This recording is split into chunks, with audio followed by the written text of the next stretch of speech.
Hello, everyone, and welcome to Molehill Mountain, episode 241. I am Andrew Eisen.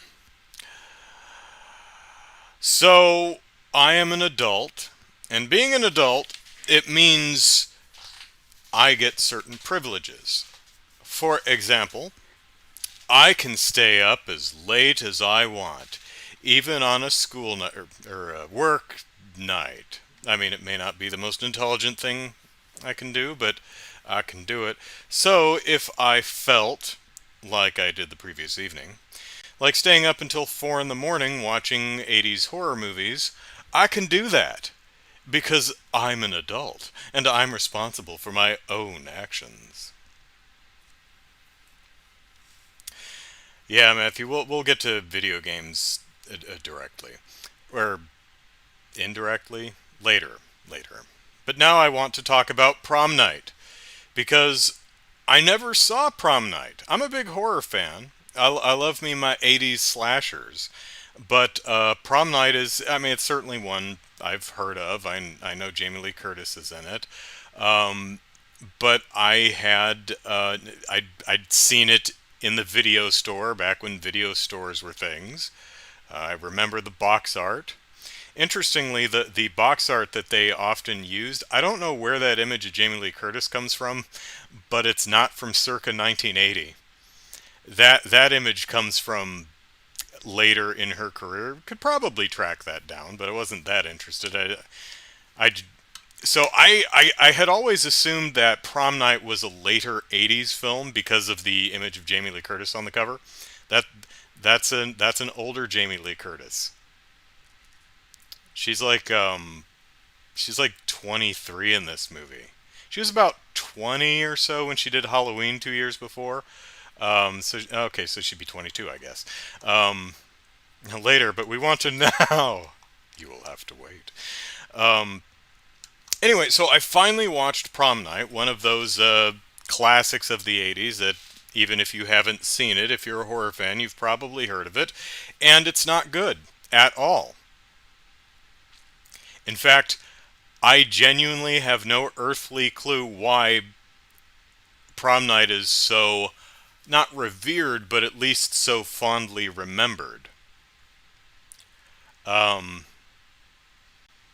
because it's not good. It's really boring. um, the killing doesn't start until a solid hour into the movie, and none of the kills are particularly remarkable or well thought out, with one exception has a pretty good idea and the execution is okay, and it actually stars the two characters that you probably like more than any of the other characters. None of the performances are particularly terrible. Everyone in the movie is fine. It's just a really boring movie. It's one of those I know what you did last summer kind of things where a group of kids are playing, a prank goes wrong and they accidentally kill one of their little in group, and we got to promise that we'll never speak of this again. And so years later, when they're in high school at the prom at night, prom night, you see, someone starts killing them. Who could it be? Could it be the father of the girl, the mother of the girl, the brother of the girl, Jamie Lee Curtis? Who knows? You'll probably figure it out. But is it the random faceless rapist dude who escaped an insane asylum in a different state who is now wandering around? No, probably not. Whoever the hell that is. Hello, Lindy. Is it the creepy janitor? No, it never is the creepy janitor. In fact, the creepy janitor is almost always revealed to be some type of, hero. So, Prom Nights, I mean, it's not bad. It's not a horrible, bad movie that should feel bad about being so bad, but it's not good. And, I mean, as a horror fan, I like a lot of movies that are not good, but they at least have things about them that are make them worth a watch. Prom Night has nothing. Again, kills aren't particularly inventive. It's not particularly gory.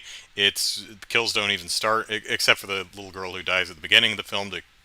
In the prologue, no one dies for an hour.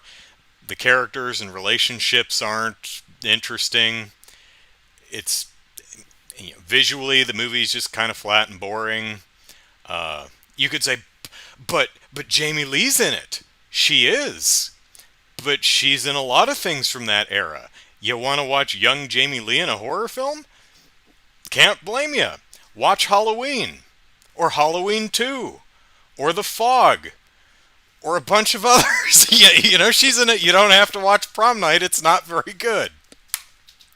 Matthew says most horror movies of that era were thinly veiled Christian morality tales, even if Christians were too dumb to pick up on it given their outrage of the movie of the era. That, yeah, the whole punishing, sex and drug use and bad language and liking rock and roll and stuff. Actually, the sequel is even more explicit about those overtones. But they're still fun for certain fans. I know plenty of people who are just like, why do you like this garbage? 'Cause it do. So, Prom Night was a bust. So I watched Prom Night 2. Another movie, the cover of which I definitely remember from the shelves of my video store, and another one I had never seen.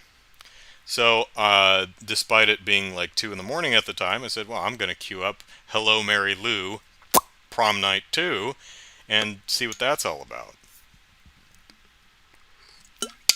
Is it good? No. Is it worth watching? Yes. Now, Prom Night 2 is definitely a movie I can understand why it's stood the test of time and is remembered fondly, because it's visually bonkers. It's surprisingly, I didn't know this. I assumed that it would be a slasher film, like the first one was. It's not. It's supernatural horror. It actually has a lot more in common with A Nightmare on Elm Street, especially visually. Throw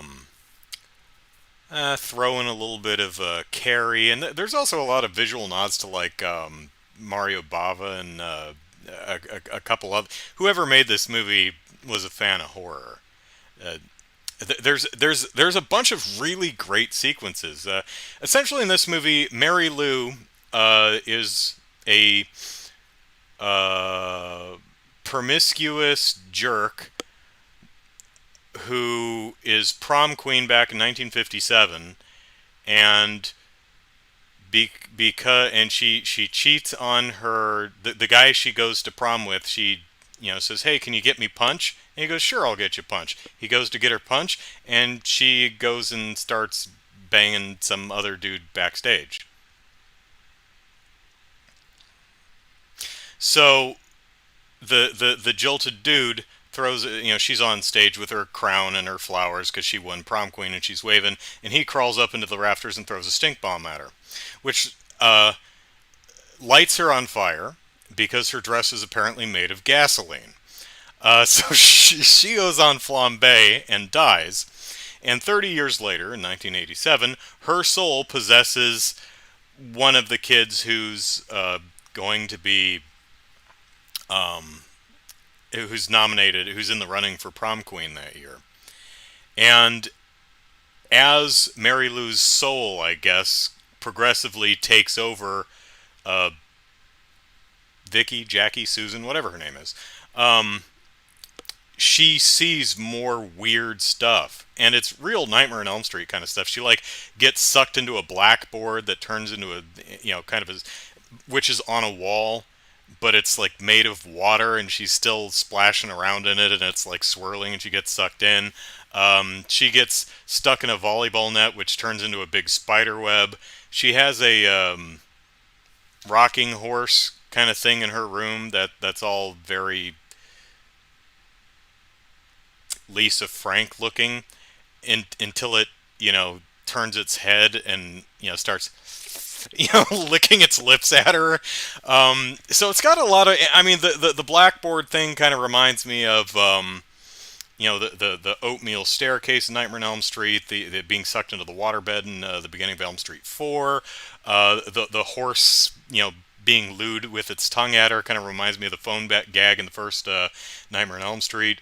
Um, there's a great scene where the kills are actually pretty good in this movie. My favorite is a girl who hides from her in a locker, and she just uses her telekinetic powers, which she has, of course, and just squishes the lockers. It's just like, and I don't know if they filled the locker with water balloons full of red paint and hamburger helper, or dog food or something, because it just oozes out of that thing. It's pretty great. So is Hello Mary Lou Prom Night 2 good? No. No, it's not. Is it worth a watch? Yeah. Is Jamie Lee Curtis in it? No, it has absolutely nothing to do with the first movie except the name of the movie and this was pretty clearly a completely different script that they said, okay, let's just call it Prom Night 2 because it's horror. It happens at a prom. We have the IP, so let's use that. It also takes place at the same school, even though it's a completely different building. But the school name was the same. But Reverend Werewolf Fellow says, "You're not the only one who doesn't care about Elden Ring." Yeah, I got to admit it. A lot of people are losing their minds over Elden Ring. I watched the trailer. I was unmoved. Yeah, I just don't care. I mean, I don't have anything against it. It just didn't do anything for me. Maybe if I'd played From Software's games, I'd be like, "Woo!" But I'm not. So, am I going to watch Prom Night 3 or 4 or the remake from 2007, 8, 9, somewhere in there? Maybe someday. I'm not planning on watching them right now. I hear they're pretty bad. So, there's a Prom Night. So, a few weeks ago, maybe a few months ago, actually, let me check the date on this. Yeah, back in April, Humble Bundle changed the way it was doing things. Jared says, didn't think you liked Souls-like. I don't know if I like Souls-like or not because I've never played any of them. I haven't played Demon Souls, Dark Souls, Bloodborne, Sekiro. I've not played any of them, so I don't know if I like them or not. What was I talking about? Humble Bundle. So back in April, Humble made a change to. It's been around for like 10 years, and how it's been is when they offer a bundle for sale, you decide how much of the money you're paying for the bundle of video games goes to Humble Bundle, how much goes to the developers of the games of the bundle, and how much goes to charity. And there are little sliders, and you can throw everything at Humble, you can throw everything at the developers, and everything at charity, or move the sliders to adjust it the way you like it. So each charity, Humble itself, or the publishers get an equal split, or charity gets 3/4 of it and the other quarter is divided among the two, or Humble gets nothing. That's up to you. So Humble made a change without telling anybody. That's mistake number one. Then they made a blog post saying, "We're sorry, we've learned our lesson, la la la la la." And they wrote a blog, here's how we're changing it. And they said, what we're going to do instead is we're going to replace the amount sliders with defined amounts. So we will dictate how much money goes to charity and how much money goes to us and the publishers. It turned out 5% goes to charity. However, we are putting an option that will allow you to put 15% to charity. A lot of people, myself included, saw this as nothing more than Humble Bundle being greedy and saying, we don't like it when people give that much money to charity. We're going to have to nip that in the bud. We're not going to let you give that much to charity. We need some of that filthy lucre. Um, and hey, it costs money to run the humble business. I might be okay with an adjustment like you can only give up to X amount to charity, but it's either 5% or 15%. You don't get, it was kind of crap. Well, Humble updated. This was a month ago, actually. I just keep forgetting to talk about it. They said, we recently announced our initial plan for redesigned bundle pages, which would no longer include sliders that let customers fully control what percentage of their order went to Humble, charity, and publishers/developers. We've heard everyone loud and clear and apologize for the way these changes were rolled out. We are now taking a moment to pause, collect constructive feedback, and be more transparent about the path forward.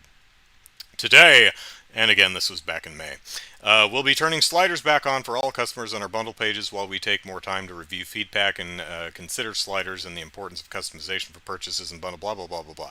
In the coming weeks, we'll roll out an updated design that will include sliders that work exactly as they did previously, because you can't just roll back. We got to design a new thing to do what we were doing in the first place for some reason. Okay. And then once it's live, we'll continue to iterate on it, incorporating feedback from the community into its ongoing evolution. Or you could just leave it the way it is, because it works and nobody dislikes it. I mean, how are you going to iterate on giving us control? The only thing to iterate on is giving us less control, which is probably not going to make anyone happy. However, if before you make a change, Humble, you get out in front of it and say, hey, operating costs being what they are, we won't be able to survive unless we take at least 10% from each transaction or something like that. Or it could be something more complicated. It's like, we're taking at least 10% up to this amount, and then once we reach this threshold, the rest of the month, you have full control to throw money wherever you like. There you go. There's something you could do that probably wouldn't piss everybody off. So, Humble did a no, and Humble walked it back. But it still sounds like Humble really doesn't like us giving money to publishers and charity and none to Humble. Which, again, I understand running Humble costs money. But just be transparent, Humble, like you say you're going to be. Please. Alright. What's next on my list? So, there have been a lot of video game trailers this past few days. And between working and watching horror movies, I've watched all of them. Except there was apparently a collection of VR games, a VR games presentation, which I didn't hear about, but I saw IGN had it. I'm not even sure if it's a thing. I just saw the video, but I haven't had time to watch it, so maybe I'll watch that at some point. So I watched, let's see, Jeff Keighley's thing, whatever that was called. Both Guerrilla Collective things, the IGN Summer of Games thing, the Tribeca thing, the Koch thing, Day of the Devs, Wholesome Games, Ubisoft, Devolver, and Gearbox. First, I would like to talk about Wholesome Games as a collective.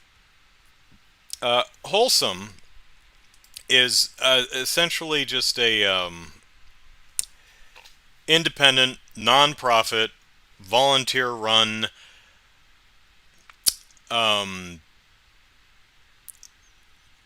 curation force of what they consider wholesome games, right? Basically, games that are chill and nice and fun. Wholesome, of course, being a subjective term. I think they first did their thing last year, did pretty well. This year, they're partnering up with some of the bigger guns, GameSpot and IGN, to stream their presentation. Which, of course, prompted a bunch of dipshits on Twitter to accuse them of essentially willfully taking the worst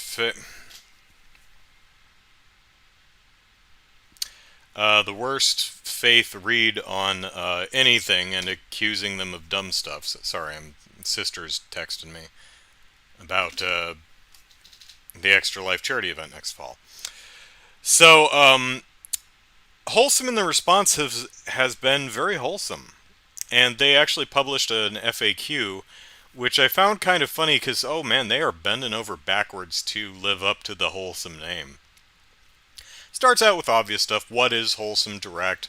How can I watch this year's Wholesome Direct? What is Wholesome Games? Why is Wholesome Games? So let's read that one. One of the game's goals of Wholesome Games is to change how we think about which games are taken seriously. For many years, the most critically acclaimed titles have been ones with the darkest themes and grimmest depictions of life. But there's also a whole world of hopeful video games with rich storytelling, innovative gameplay, and beautiful art and sound. We want to be part of showcasing the breadth of experience that games can have for players. So they go on to say, what makes a game wholesome? And they say, that's up to you to decide. It's subjective, and we don't want to pretend it isn't. If a game is cute and cozy but contains harmful stereotypes, is it wholesome? We say no. If a game is violent but that violence is about overthrowing an oppressor, is it unwholesome? We say no. The opinions presented by our curation are just that.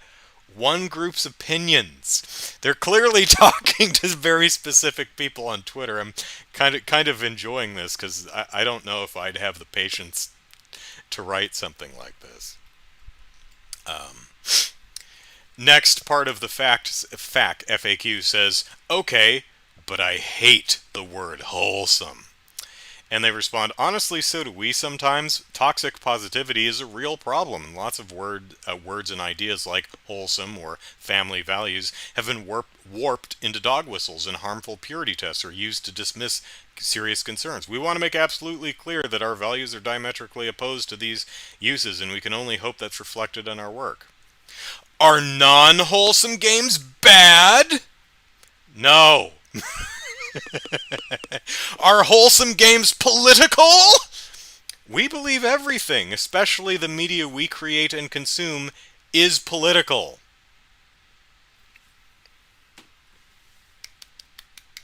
Good job, Wholesome Games. Hey, Ubisoft. Should listen to Wholesome Games. They know what they're talking about.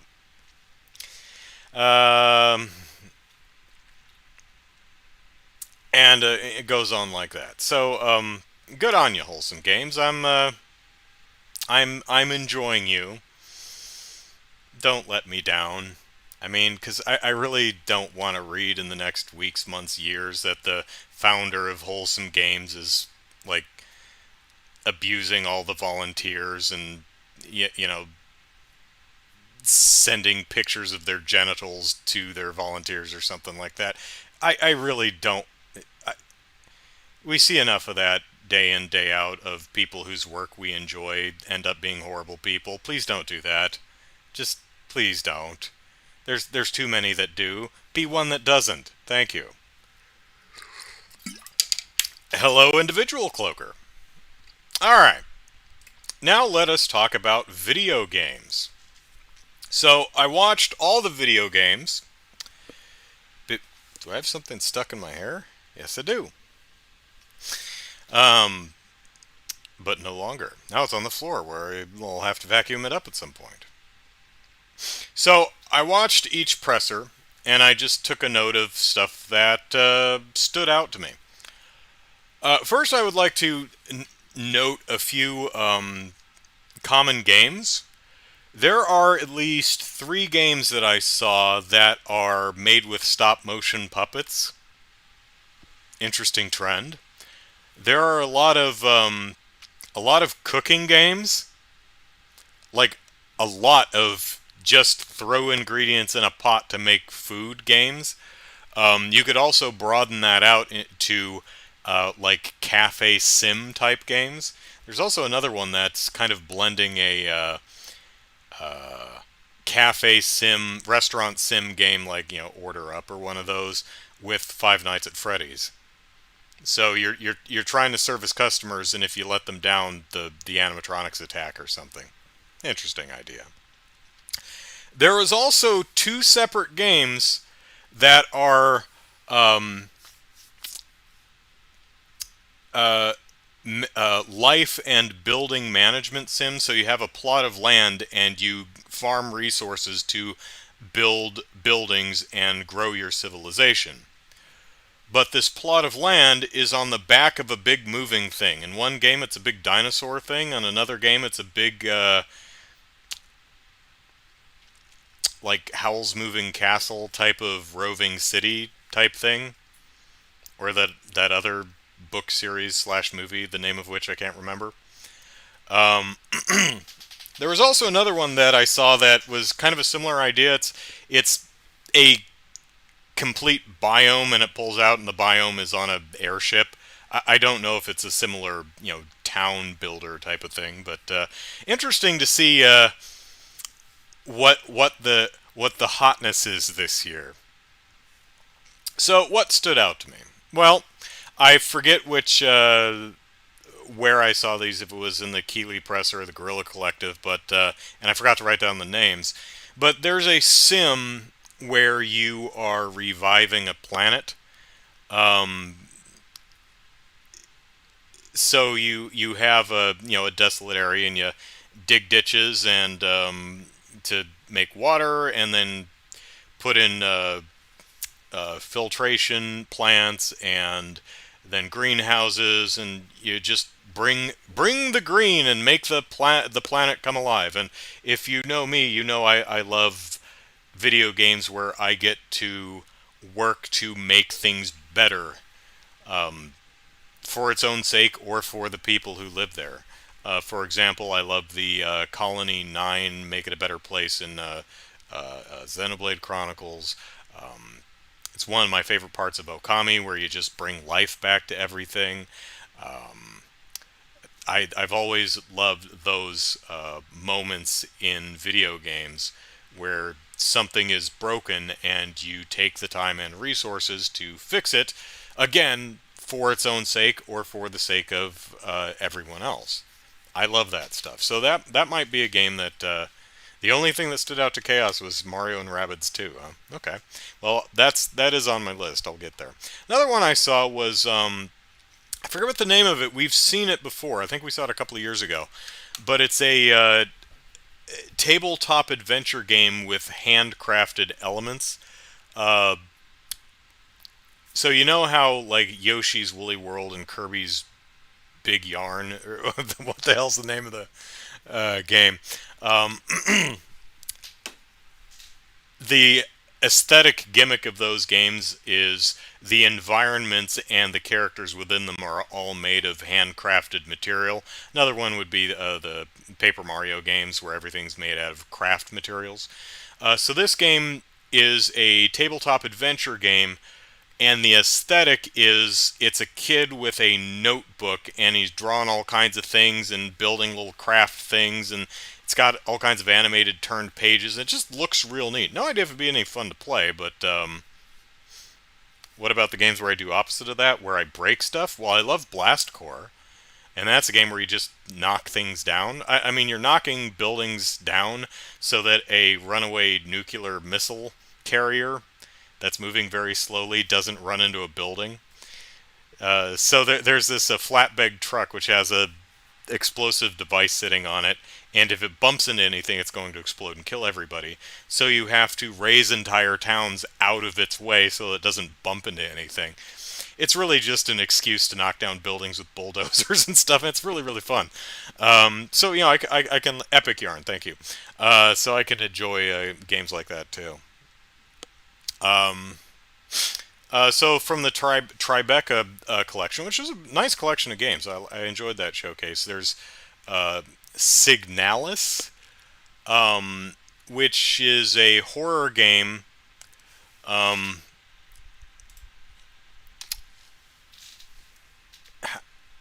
it's a horror game, and it's just got a really nice aesthetic to it. I think it's trying a bit too hard with the score and the deliberately glitchy effects, but it did stand out and looked like it might be appropriately creepy and maybe even fun to play, as long as the controls don't suck. Kind of hard to tell. I mean, they might be going with the Resident Evil slash Silent Hill really terrible controls. Oh no, they're terrible on purpose, honest, because it makes it more scary. No, no, it doesn't. It just makes it annoying to play. But I thought it looked interesting. Kenna Bridge of Spirits, Kenna, whatever her name is. Saw a bit more of that. Uh, it it's one of those games that seems a bit too enamored with its own animation. Like the creative team behind it really just wanted to make a movie, and gameplay was kind of secondary. Um, but what we learned is it has very Pikmin-esque elements to it. You're collecting these little happy-looking animated goobers that are called the Rot, which is interesting. Another thing is there's two games that specifically call little animated goobers the Rot, and there's a couple more that have kind of the same idea. Um, Still not seeing enough of the game to really get a sense of if it's any fun to play, but it is pretty. I'll give it that. And I was very interested to see that it's got Pikmin elements to it, so neat. Um,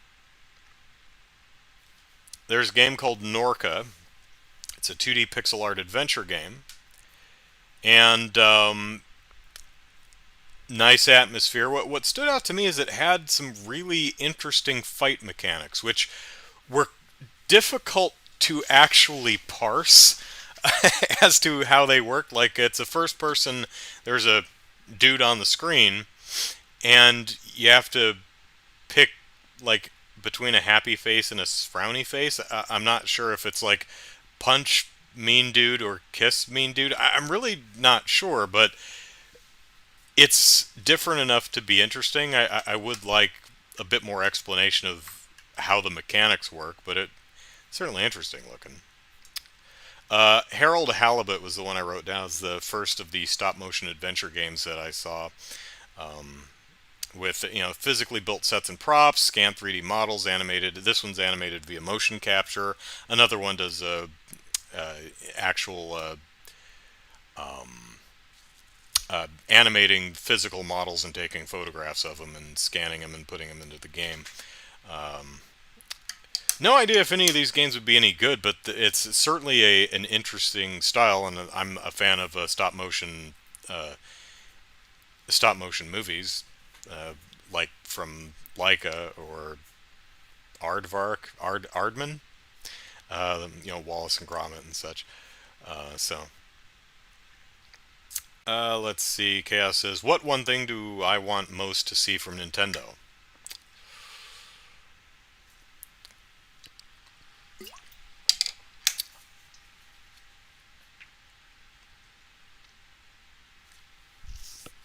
A video game console that I'm actually excited for. I am. I miss being excited for Nintendo hardware. The last Nintendo console I was actually excited for was GameCube. Great console. Some odd choices. Some of which held it back. Like, hey, let's use proprietary optical media that's small, and so it's more expensive for people to use, and it holds about a quarter to a fifth of the information of our competitors.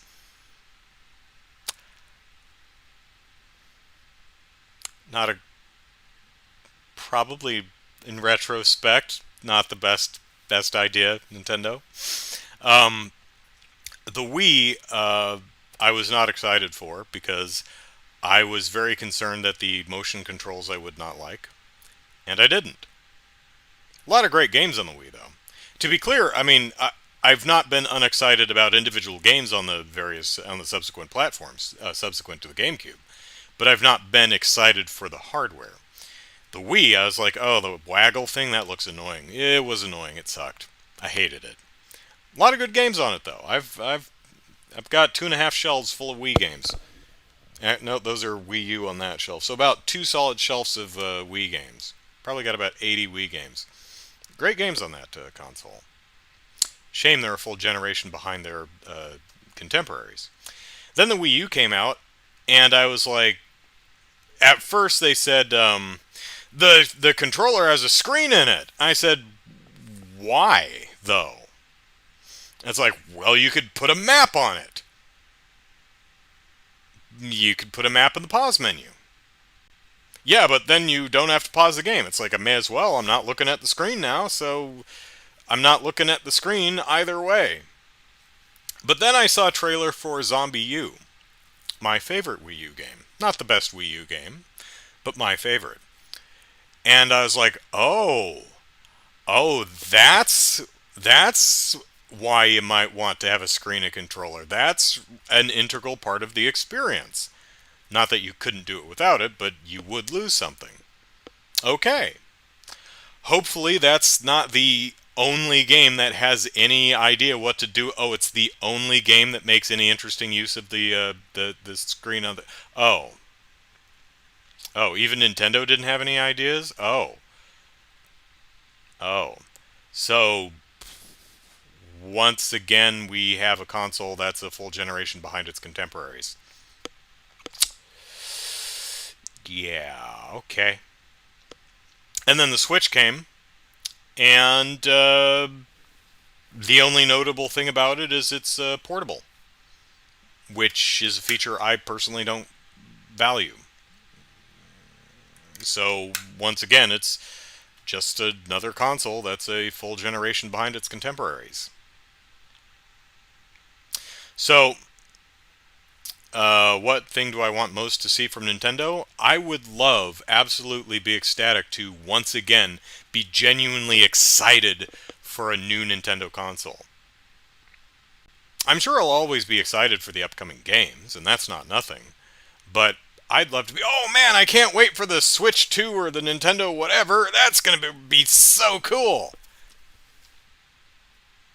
But to answer what you were probably asking in the first place, what am I interested in seeing, specifically software and probably from Nintendo next, was it Tuesday is the presentation? Um,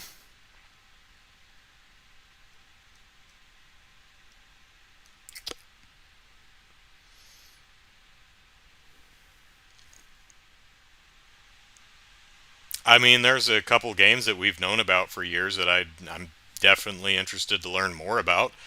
Zelda Breath of the Wild 2, Bayonetta 3, Travis Strikes Again 3, the No More Heroes 3, um, definitely Metroid Prime 4. Um, yeah. So I'm certainly interested in more Nintendo games. Yeah, just games that I want to play. Definitely looking forward to more games that I look at and go, oh man, that looks amazingly fun. Generation behind its contemporaries, but actually two generations behind its contemporaries now because the PS5 and Xbox Series X and S are out. But at least you can take it out of its slot and go play on the toilet or something. Don't know why you'd want to do that. I don't. But I'm in the minority there, so. Can't complain about the Galaxy games? Oh, I can and I have, because Galaxy 2 is not very good. Now, let me let me backpedal that. Galaxy 2 is fine. It's just mind-numbingly easy to the point of being boring, which easy Mario games normally not a problem. I think why I hold that particular game in lower regard is because I was told that it would be a challenging game, and it's not at all. Or I'm just like savant levels of awesome at Mario Galaxy 2 for some weird reason. But I was playing the game. I remember reading reviews and stuff. Oh man, this game will kick your ass in places. It's like genuinely hard, and I'm like, wow, really cool. And I played through the game. I'm like, where does it actually get hard because I'm just sleepwalking through the whole thing. Um, I thought, okay, well, maybe like the whole Green Star challenge. That's the Green Star challenge. Is you got to beat the game and open up the Green Star challenges. That's where the pure challenge. No, no. I mean, to be fair, there are a handful of stars, like 10, that were actually tricky to get. Gave me a little bit of run for my money, but for the most part, most of the green stars are just kind of sitting there. Just walk over there and get them. The very final super special master world, or whatever it's called in Mario Galaxy 2, took me like 40 minutes to beat. I just walked right through it. So I think I'm more disappointed in what what I was expecting Mario Galaxy 2 to be, rather than disappointed in what it is. Because what it is a lot of fun. It's incredibly creative. It looks great for a Wii game. Um, Controls well, even though I hate the waggle crap. Um, it's a pretty great game. It's just I don't. It wasn't challenging for me. May have been challenging for others, but it just wasn't for me. 2010 was a year of bad sequels for me because I remember No More Heroes 2 came out that year, and I didn't like that one very much either. Um, there was a lot about the game I did like, but there was a lot of stuff in that game that was just like, oh gosh, no, what were you thinking? Like I specifically remember, they're like, oh, there's 50 assassins. Great. No, there's not. There's about a dozen. You know, you like fall asleep, and someone kills a bunch of them for you at one point. Uh, One of the assassins has a bunch of cheerleaders, and they all count as assassins 30 through 10 or something, like all 20 of them, and you just kill all of them in one fell swoop. I'm like, that's kind of shitty. That's kind of a lie. Um, there's this one part where I think you're in a parking lot and you just fight wave after wave after wave after wave of enemy, and the game gives you no indication of how many waves you have to beat. And at some point, I literally thought the game was busted. I'm like, am I missing something? No, you just have to beat like 10 waves or something. So, bu- bu- bu- bu- bu- the U was more like 2 gens behind.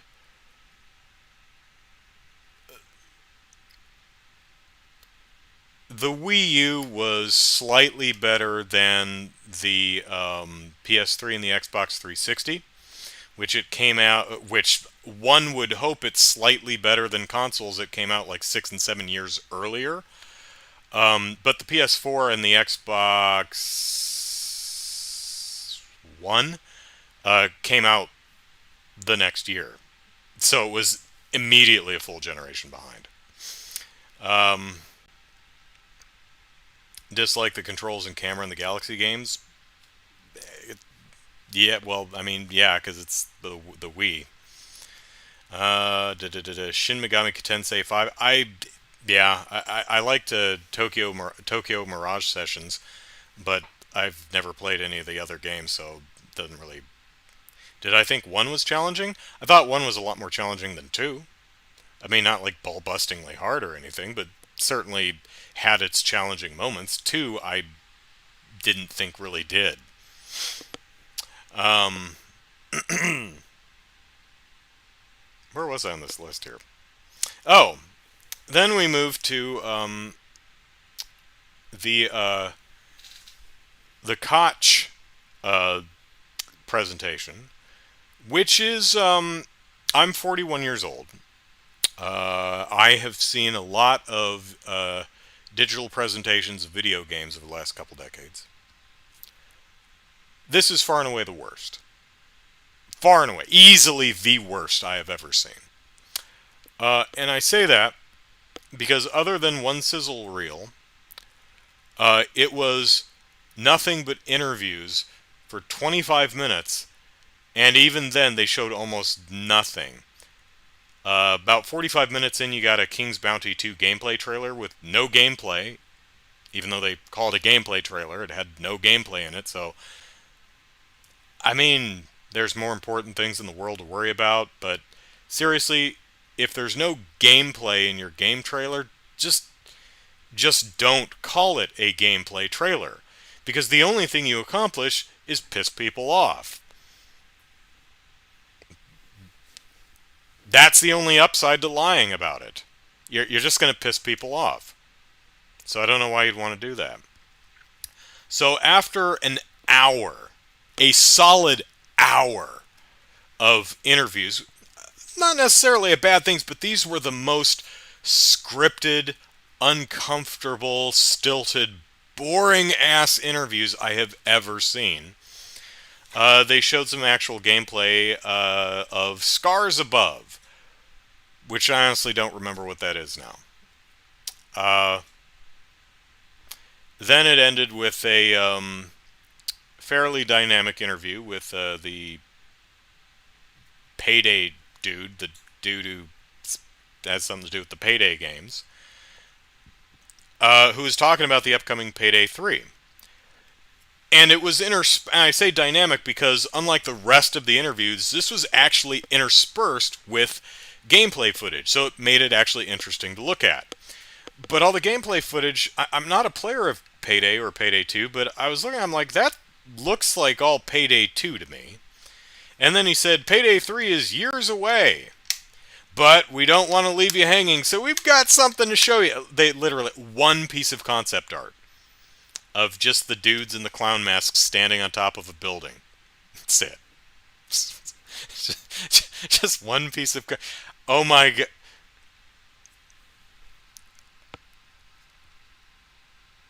I was gonna say I hope they are embarrassed by what they did. I mean the whole Koch presentation, but that's kind of mean. I don't hope anyone's embarrassed, but unless they deserve it, I guess.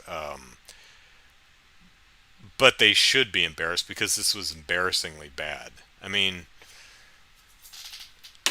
advertise it as a developer forum or something like that if it's going to be primarily static developer interviews.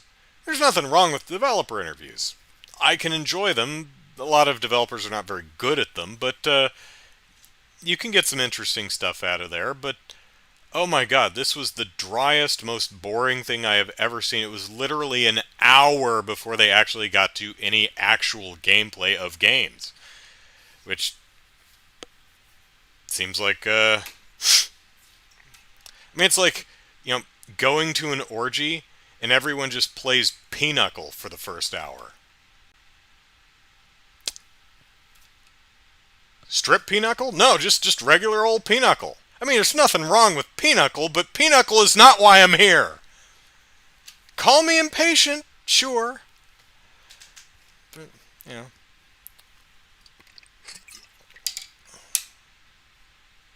And then the orgies finally started. And one person mooned me, and that was the end of the orgy. It's like, well, come on now. And they said, yeah, well, the good stuff comes in a few years. Don't know why I even came to this orgy. No one else did. Chaos likes my analogy. I'm glad. Man. Orgies have been particularly difficult to participate in the last year, I tell you what. No one feels safe anymore. It's like, I mean, orgies are very difficult, not just because everyone's wearing a mask, which can be kinky, I suppose, but with everyone having to stay 6 feet away from each other. I mean, no one but the most endowed can have any fun. Alright, so after Koch, we had the IGN Summer of Games, which I wrote down nothing, so oh well. Then we had Day of the Devs, and we have Unbeatable, which is an anime rhythm music game, which looks kind of interesting. Its art style kind of reminds me a bit of Kill la Kill, just in some of the visual design elements. It's basically a kids are in a band and you do a little rhythm game to put on performances. Looks like it might be cute. Then there was Behind the Frame, which is a painting adventure game where you're a woman in an apartment and you use your paintbrush to solve puzzles in your room. It looks cute. I think that one might be fine. Um, Cass says this has gone way off topic. Yeah.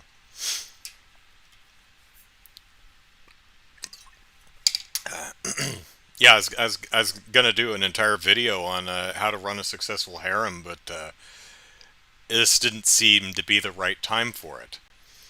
I mean, you impart that information, and everyone has all this awesome information, but no ability to do anything with it. It's like, wow, now I know how to run my own harem, but I can't right now. And I don't want to leave y'all hanging. I don't want to frustrate anybody. So let's see, where am I here? Then we had the Guerrilla Collective 2, and we had Fire Girl, which is a 2D pixel art firefighter game, which looks really cute. Um, you wander around burning buildings and save people and put out fires, and then go back to the station and upgrade your equipment. Looks cool. Unmetal, which is a top-down pixel art Metal Gear spoof. Not Metal Gear Solid so much, but like the original Metal Gear. Like, well, mechanically and visually, it has a lot more in common with like the NES Metal Gear, but the protagonist is clearly Solid Snake from the later PlayStation games. Uh, the humor looks like it might be on point. Uh, there's one scene where Snake is sneaking around a back alley and he trips over a garbage can or something, and the guard goes, "Who's there?" And this cat runs by going meow, and he goes, "Oh, it's just a cat." And then not Snake trips over another garbage can. He goes, "Who's that?" Snake goes, "It's another cat." There's also this scene where he he rescues a prisoner, and the prisoner goes, "I'm free, I'm free," and he runs out of the base past these two guards. The guards just watch him run. He goes, "Dude, wait, minefield!" And you hear this boom. He's like, "Oh." So that one might be funny. Moving on to Wholesome Games, we have A Little to the Left, which is an organizing game in which you adjust pictures on a wall so that they're not crooked, and line up pencils so that they're all parallel and in size from largest to smallest or smallest to largest. And you organize your Skittles by color or M&Ms by color or something. I don't know how fun that game would actually be. It might be just a really chill zen game, or if it would just give me a damn panic attack. I don't know, but it's a really interesting idea for a game. It's just stuff is not organized, stuff is not symmetrical and lined up. Fix it. It's actually pretty good. I hope that game turns out to actually be fun because it's a cool idea for a game. Much like Unpacking, which I spelled wrong, which doesn't matter, but I'm going to correct that. There we go. Which is something I saw in an earlier stream. And it's a game about, as the title would imply, moving into a house and unpacking boxes and putting stuff away. But I didn't write it down the first time because I thought, well, it's an interesting idea, but how fun would that be? The second time they actually mentioned that as you unpack these boxes, you learn more about the people who live there. I thought, oh, now that's interesting. So there's actually, potentially at least, a story being told via the contents of these boxes. That could be really interesting. Kind of reminded me of Gone Home, which is a game that came out of Fulbright. Came out a few years ago. Which is a game that a lot of people might call a walking simulator because other than being able to pick up stuff off the floor and look at it and then throw it back on the ground, there's not much gameplay-wise to the game. The point of the game is you arrive at a house in the middle of the night. Nobody's home. It's up to you to figure out via the junk that's in the house, who you are, who lives there, where the hell everyone is, and what the hell happened to them. I found the game a lot of fun. To me, it's a mystery to solve. And puzzling out what the story is the goal of the game. I can understand why a lot of people wouldn't like the game. I mean that's definitely going to be that's one of those, it either works for you or it do not. But maybe unpacking might have a little bit of that magic going for it. Another game that looked kind of interesting is called Voodoo, which a little difficult to describe, but so there's a room, a three-dimensional room that you can move the camera around, but the room is very flat colored in kind of like a very light sepia tone. And you have a little window on the right side of the screen that has a bunch of colored objects in it. And similar to a Find the Picture book and like the highlights magazines for kids that you read while you're sitting at the dentist's office, you take the little colored objects and you find the similar colored shape in the environment and you place it on, and you keep doing that to progressively bring more color and more life to the scene.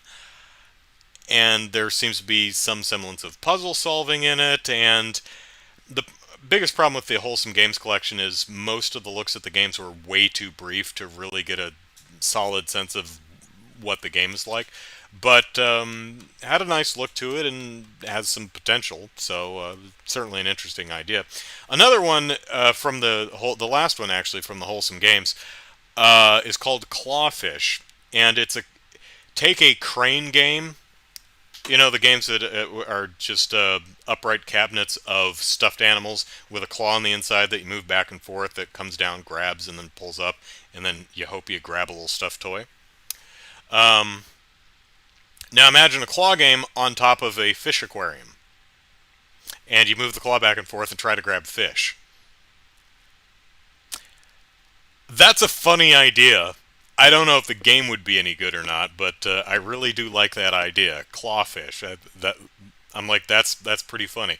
No idea if that would be fun, but the idea of a crane game on top of a fish aquarium is pretty damn funny to me. Lot of small town fishing games too. Okay, so now we are moving to Ubisoft, who after a year still has not found the space or the time to talk about its years and years and years of harboring and protecting abusers and sexual predators. Well, surprise. Rocksmith Plus, that's the, as opposed to Guitar Hero or Rock Band, which uses the plastic instruments with the colored buttons, this actually uses a real guitar to teach you to play guitar. So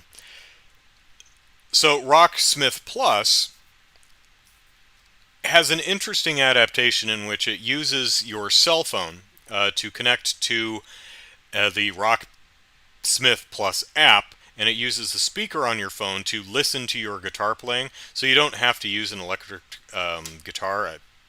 One clip showed a guy with a bass, so maybe it uses bass too. You can actually use an acoustic this time, because it will just your phone's microphone will actually listen to you. Hopefully it's accurate. And I don't play the guitar or the bass or any of those instruments. I can bar chords, and that's about it. I know like 2 chords on a ukulele. But what I really liked about this is the Note Highway has an option, at least, to use actual guitar tablature. And thank goodness for that, because for crying out loud, if you're actually going to learn to actually play a guitar, you're going to want to be able to read a guitar chart. You're going to want to be able to read actual proper tablature. If it's just a plastic thing with 5 buttons on it, yeah, the Note Highway is perfectly fine. But for an actual guitar, where you have 6 strings and a bunch of different frets, yeah, you want to be able to actually read music properly if you're going to go ahead and learn to play the damn instrument. So that looks pretty good for anyone who'd be interested in learning a guitar. Far Cry 6. Hey, hey, hey! Remember a couple of weeks ago when Ubisoft, company that harbors and protects abusers and sexual predators, they previewed Far Cry 6, and I said it looks pretty neat, and I went to the site expecting there to be 16 different editions of the game and a season pass and all kinds of, and the only thing they had were a couple innocuous pre-order bonuses. Pre-order and you'll get a skin for the little wiener dog. I mean, okay, sure. Yeah, so there's at least a gold edition and a season pass, so even if I were interested in buying the game, I'd definitely be waiting until they release the full game. So what's in the season pass? Well, your favorite villains are joining forces or are all individual player characters. The male villains, not the two female villains, not them. The dude from Far Cry 3, he's there. The dude from Far Cry 4, he's there. The dude from Far Cry 5, he's there. The two women from the Far Cry 5 expansion New World, nope. Maybe they just weren't popular, I don't know. Seemed a conspicuous absence. Although they did play a further trailer later, and I think I heard the characters, Lou and whatever the other one's name is, I think I heard them talking in the background, so they might be there. They just might not be playable. So, interesting choice. Mario plus Rabbids, Sparks of Hope. So there's another Mario plus Rabbids game.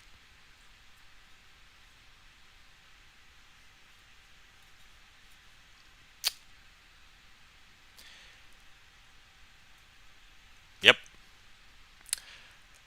Oh, there is Rabbid Rosalina, and she is hilarious. Mario and Rabbid Peach and one of the others are like, all right, we gotta, lock and load, chunk chunk, and we're gonna go out the door, and we're gonna go save the universe. And they turn around, and Rabbid Rosalina's sitting there.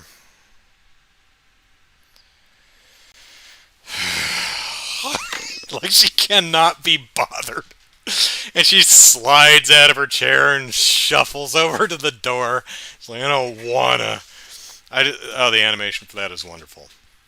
So I'm sure it'll be fun. I actually do have the first one. I stopped playing it in the middle of the second biome or level, world, whatever you want to call it, because it did this thing where you had to play through an area and then you have to play through it again backwards, and I got bored. I went, I don't want to. I don't want to play through this again, and so I didn't. I went on to something shinier. Fun game though. It's really well put together. I should give that another shot, I think. So, um, then Yves Guillemot, whatever his name is, the CEO of an organization that I stress harbors and protects abusers and sexual predators, thought it would be fine to get on camera and pretend like this is all okay, because he knows that he's never going to be held accountable for anything, and he genuinely doesn't give the slightest shit about the abuses suffered by the people who work for him, because the people causing the abuses are his friends. That's unfair. Ubisoft occasionally, when they learn that abuses are happening, they will occasionally take the action of firing the people who are being abused, or sometimes they will just take the abuser and move him, it's always him, to another location to abuse a fresh batch of employees. I was utterly fucking disgusted by Yves Guillemot's entire speech. I mean, when you listen to what he's saying in context to what we know, I mean, he claims he didn't know about any of this. that's been happening for over a decade at his company, which means he's a disgusting fucking liar, or he's completely incompetent and not fit to serve as the CEO of a company. Either way, not a good look. So, at least people like Bobby Kotick have brains enough to just not do that. Keeps to himself, really. Only people he really talks to are the shareholders. Occasionally he'll give a quote or something for like a news outlet, but he doesn't participate in any of the Activision directs or anything like that. And that's good. Because it's really disgusting for people who actively cause the harm of the people who work for them to get up on camera and say, I love all the people who work here. You're such hard workers and wonderful, valuable members of the team. I love you so much. Fuck off, you despicable piece of shit. Moving on to Devolver. Devolver once again won E3, as it has pretty much every year, because it's funny. Very funny. To me. And this year they pretty damn well knocked it out of the park. Were there games? I don't know. I don't care. I just enjoy the presentations because the presenters are funny. Um, Nina Struthers is still there, and she's still amazingly funny. But they've introduced a new character, the CEO of Devolver Digital, and she is. Oh, she's what's the term I'm looking for? She brought the house down. I mean, she knocked it out of the damn park. Showstopper. Holy crap. She is hilarious.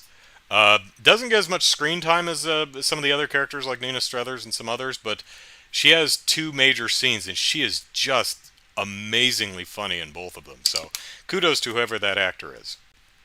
Um, the whole thing was actually one of the criticisms I've had of past Devolver Digital presentations is they looked, especially like the first two, they looked like something that was thrown together in about 3 weeks. Still good, still really well produced, but it looked like something that was put together.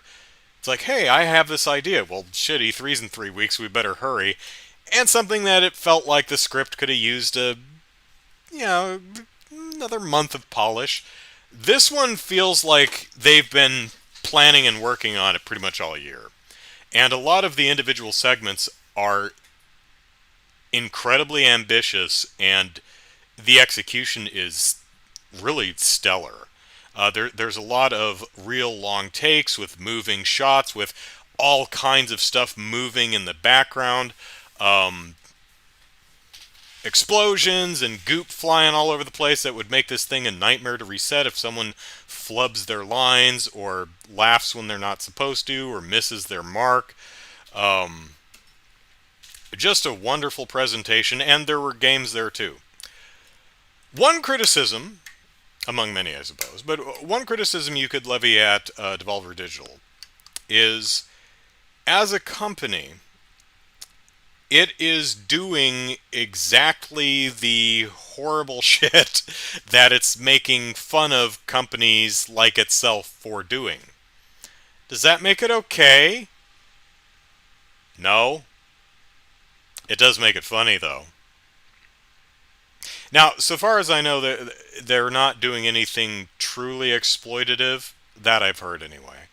I've heard no stories of abuses at the company. I haven't seen any of their business models be particularly predatory, like EA is with probably most obviously the FIFA games. Um, so Devolver Digital is apparently releasing a game that it's a free-to-play game. It's and they point out that it's not exactly free. It's got a bunch of ads, and it's got microtransactions where you can where you can throw money to get fake money so that you can buy real stuff, or that kind of a thing.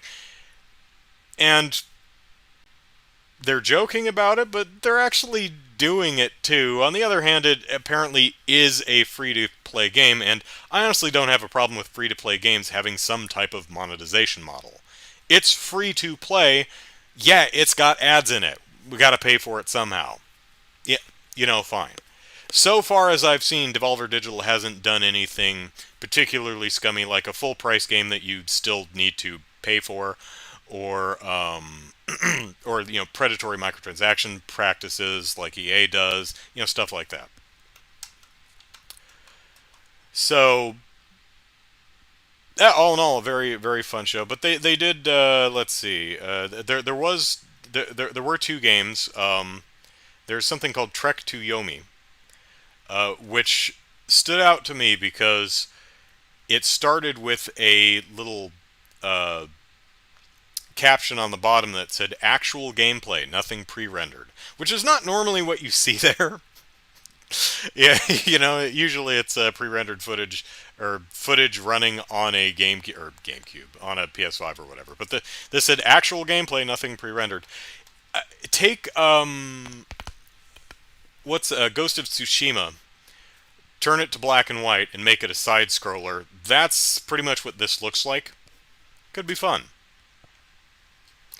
Another one is called Inscription, spelled INSCRPTION. Inscription. Which they didn't show enough of for me to really get a good grasp of how the game works, but it appears to be Hands of Fate crossed with an escape room. And I spelled crossed wrong. And that doesn't matter, but I gotta fix my spelling errors. Even though this document is not getting published, these are just my personal notes. So who the hell knows, but might be interesting. And finally, Gearbox. And I only have one note, and it says "fuck Randy Pitchford." Pitchford, so far as I know anyway, is not the worst. I've not heard that he's like abusive to employees, but he's definitely a liar. And he's not above, blaming other people for his own failures and throwing other people and companies under the bus for shit he did wrong. So I wasn't really interested in watching Randy Pitchford futz around the Borderlands movie set, because, again, the guy's a lying asshole. He can fuck right off. Was there anything in Gearbox's presentation that interests me? No. So, that's everything.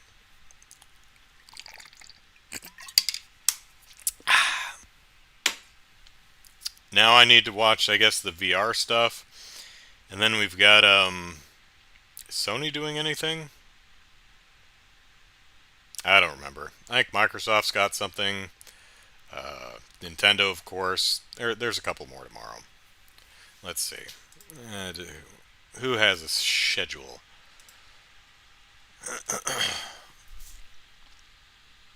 That's stuff. You think that would be like a pinned header for most of... There we go. Okay, let's see. Microsoft and Bethesda are tomorrow. Hey, I heard Bethesda is not going to do something with Fallout 70. I think they would have thrown the towel that game. That game's been an absolute mess for years. Anyway, but people still paying for it, so Microsoft, Bethesda, Square Enix, the PC gaming show. Hopefully that's not 3 or 4 hours again. And the Future Games show. I don't even know what that is. Is Future Games a company? Okay. Monday we've got Take-Two and Capcom. Oh, okay. Capcom's doing a thing, huh? Cool. And Nintendo's last on Tuesday. Nintendo, I don't really care about Take-Two or Well, I care about Capcom. Capcom does some fun stuff, but Nintendo, I work on Tuesday. Why can't you accommodate me? Well, hopefully we'll see a little bit more of actual gameplay for Raving Rabbids, Mario plus Rabbids, Sparks of Hope on Tuesday. So, Yeah, nothing from Sony. Microsoft tomorrow, Nintendo on Tuesday. So yeah, so plenty more stuff to watch. I know the big companies and the small companies alike are looking to me for advice in their presentations, and as well they should, because I am persistently inerrant in all of my opinions. And here's my advice. No one cares about you. Don't make it about you. Doesn't mean you can't be there, doesn't mean you can't have a host, doesn't mean you can't have interviews and stuff. That's fine. But it's about the games, it's not about you. You're a lovely person. And I'm sure many people rightfully love you. But we don't. We don't care. We want the games. So focus on the games. Don't call it a gameplay trailer if there's no gameplay in it. Uh, Also, whatever game you're showing,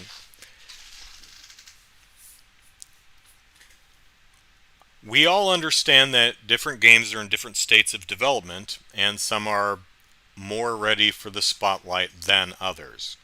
So, however you decide to present your game,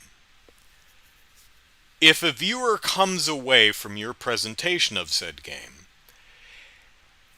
having not the slightest fucking clue what the hell your game actually is, you have failed.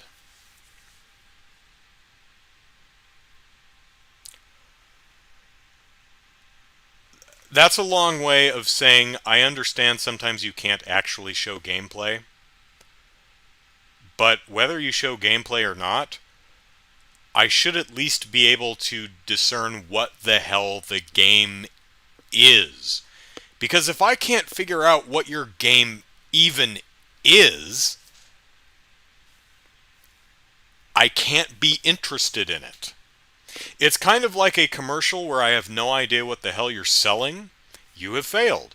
No matter, your commercial could be genuinely really funny and very memorable, and I may talk about it with my coworkers, at least I would in the before times when I was actually around other people. But if I come away from your commercial advertisement, no matter how funny it was, or how entertaining, or colorful, or aesthetically pleasing, or visually or emotionally provocative it was, if I have no idea what the hell you're selling me, you have failed. Because I can't, and wouldn't even if I could, buy something that I don't know what it is. Is it really that simple? No, this is really hard to get right. But those are some handy tips for you, some guidelines to help you along the path of pleasing grumpy dicks like me. And don't you want to please grumpy dicks like me? Because if you don't please grumpy dicks like me, we're gonna whine on Twitter. We might tag you. And then you will have to go to bed at night knowing that the poor sap who's underpaid, who handles your social media, is having a really bad day because dickheads like me are calling him mean names. Especially if it turns out your social media manager is a her. Then we're going to be very brutal.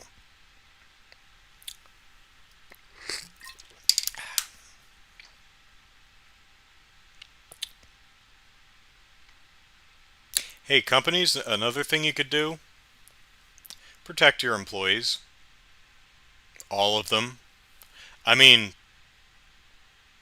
from both directions, from managerial that may be abusing them, like happens at Ubisoft, and from social media, because there's a lot of abusive twits out there. And you shouldn't just throw them to the wolves. Have their back.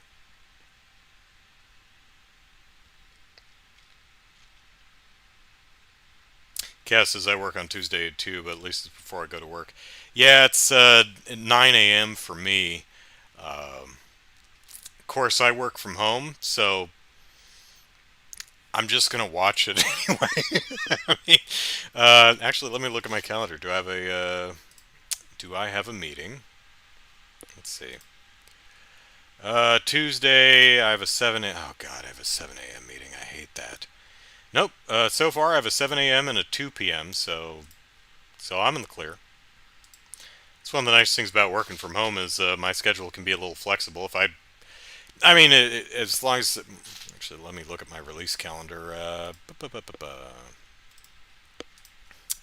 long as we don't have a release that day. Jira, come on. Come on, Jira. That's a good Jira. Who's a slow Jira? You're a slow Jira. Alright, yeah, so far there's nothing on my. We don't have a release that day, so I'm not going to be verifying a production or test bin release at that time, so I can take 45 minutes out of my day to watch the show. Shouldn't be a problem. So yay. Alright, so there be the podcast. I hope you found my musings about what video game advertisements I found pleasing to my eyeballs. So tomorrow we're going to have another Sunday stream. I still have no idea what I'm playing tomorrow. I should probably figure that out. Because, yeah, only got about 16 hours. But I'll figure out something. We'll play a game and we'll have fun. And I think I'm recording a video with my sister tomorrow morning. So I probably should not stay up till the wee small hours of the morning watching horror flicks. Yeah. Oh, and the finale of the video game Fashion Police look at Gem of the Holograms is Tuesday. So that'll, as with the the Gem and Pizzazz videos, it'll premiere at noon Pacific Standard Time on Tuesday. So if you're around, come join me. That's a shorter video. I think it's like 11 minutes or something like that. Still need to do a final editing pass, so I still have some overtime to put in this weekend. Recording a video with my sister tomorrow. Game stream tomorrow. Gotta do some final editing. Have some Leslie and Bob videos to edit. Yeah, so I've got stuff to do. So should eat dinner too. Yeah, I cut my hair. This is the best I can do. Anyway, that's it for tonight. Hope you enjoyed listening to me yammer, and I hope you'll enjoy watching me play whatever the hell I end up playing tomorrow afternoon. So have yourselves a lovely evening, and I hope to see you tomorrow. Take care, everyone. Bye-bye.